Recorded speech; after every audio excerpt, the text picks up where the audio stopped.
In this video, we are going to look at swatches.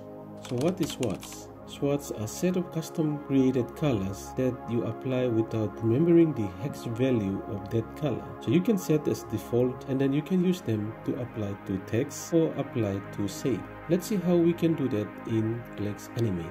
To activate it, come to View and then Views, and then you have the swatches. Click that and on the right hand side it will pop up here. So once you have that, now there's no color yet.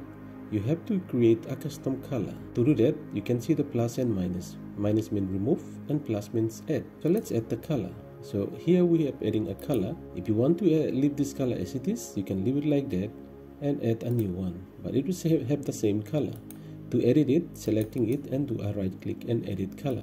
Now you can use the slider here to slide to whatever color that you want to create and then click OK to activate it. And now we have that. You can add as many color as you want to and change the color to different colors that you want to apply.